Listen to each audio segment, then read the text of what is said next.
v histórii a počíta mŕtvych. Posledné informácie hovoria o 1700 obetiach. Toto číslo sa ale stále mení. Krajine hrozí aj iné nebezpečenstvo. Možné explózie v jadrových elektrárniach. Vo Fukušime vybuchla jedna z budov reaktora.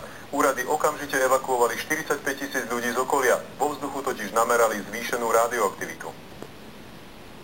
Spoločnosť, ktorá elektráreň prevádzkuje, označila explóziu za veľmi vážnu. Zatiaľ nie je jasné, čo presne sa stalo a ani aké budú následky. Kľúčové totiž budú nasledujúce dni. Úrady vyzvali obyvateľov, aby nevychádzali z domov, vypli ventiláciu a nepili vodu z vodovodov.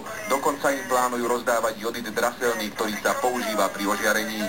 Zemetrasenie poškodilo chladiaci systém a reaktory sa začali taviť. Následné výbuchy sa však nestali priamo v nich, ale vznikli z chladiacej pary. Ochranný štít však stále drží. Podobné problémy má aj druhá elektráreň vo Fukušime. Podľa odborníkov však druhý Černobyl nehrozí.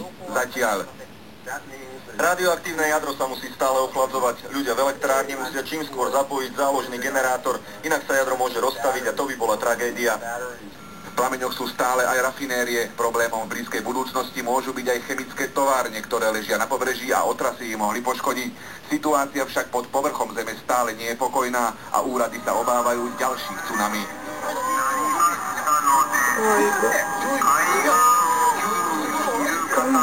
Nové ráno naplno odkrylo katastrofu, ktorú zemetrasenia a tsunami spôsobili. Z Japonska prichádzajú stále nové zábery, ktoré ani nepotrebujú komentár.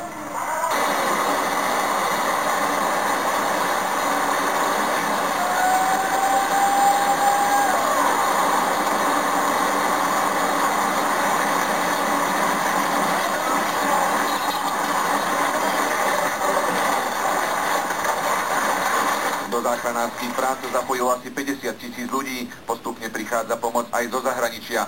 Stále totiž existuje možnosť, že pod troskami nájdu niekoho živého. Nádej im vliala aj záchrana 4-mesačného dieťaťa zo zrúteného domu blízko Fukušimy a jeho starého otca. Podľa nepotvrdených informácií v jednom z postihnutých miest je nezvestných viac ako 9 000 ľudí. V plnom prúde sú evakuácie obyvateľov. Najviac postihnutého severu už odišlo asi 300 000 ľudí. Domy, ktoré síce zostali stáť, nemajú pitnú vodu ani elektrinu. Celú noc na streche polozaplaveného domu čakala aj materská škôlka.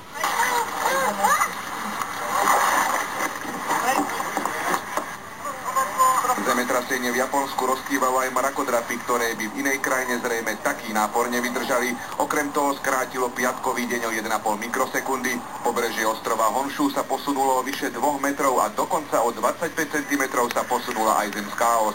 Michael Satmári, televízia Markíza. V postihnutej oblasti eviduje naše ministerstvo zahraničných vecí 12 Slovákov. S 10 sa už podarilo spojiť a sú v poriadku. My sme hovorili s 2 Slovákmi, ktorí žijú v Tokiu. Krajina sa podľa nich začína spamätávať. Ľudia však čiastočne podľahli panike a vykupujú potraviny. Mariana Hasegawa žije v Tokiu, vzdialenom od Fukušimy asi 200 kilometrov. Práve som sa preslo vrátila z obchodu a nikdy som nevidela v takomto stave japonské potraviny, nebolo tam absolútne nič ako za komunizmu, pretože ľudia húfne kupujú teraz potraviny, keby sa niečo stalo. Rovnakú skúsenosť má aj Milan Toma z inej časti mesta. V potravinách sú tie police poloprázdne. Ľudia povykupovali jedlo. Môže za to havária v jadrovej elektrárni. Zastavili totižto diaľnice, aby ľudia nezačali panikáriť a utekať z Tokia pred tou radioaktivitou. Je možné, že sa nedostanú naspäť naopak zase potraviny do Tokia, takže ľudia teraz nakupujú vo veľkom do zásoby. Nie každý ale výbuch vo Fukušime zaregistroval. Kazuma, s ktorým sme sa rozprávali, nevedel, čo sa stalo a počul o tom až od nás. No Fukushima, hej. No. On vlastne sa mi zdá, že nevie o tom, čo sa stalo v tej Fukušime však. Áno, mi povedal, že nevie. O Japoncoch sa hovorí, že na živelné pohromy sú špeciálne trénovaní, aby vedeli, ako sa v krízových situáciách správať. Kazuma tvrdí, že sa podobného tréningu nikdy nezúčastnil. Naopak Slovák Milan Toma hovorí, že cvičenie absolvuje raz ročne. Vy ste niečo také absolvovali?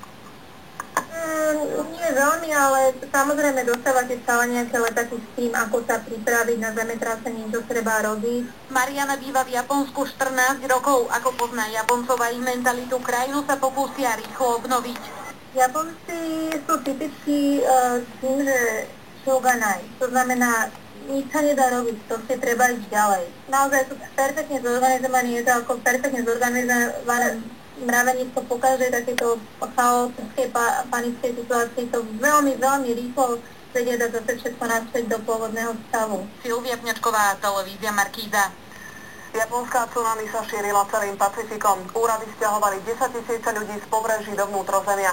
Smrtiaca vlna nakoniec v plnej sile neudrela. Jeden muž z USA je ale nezvestný. Indonézia hlási prvú obeť. Takto sa šírila japonská skaza. Čím viac kilometrov smerom k Amerike prekonala, tým bola slabšia. Tsunami sa ukázala pri pobreží Tajvanu, Filipín, Indonézie, Papuinovej Guinei či ruského ďalekého východu.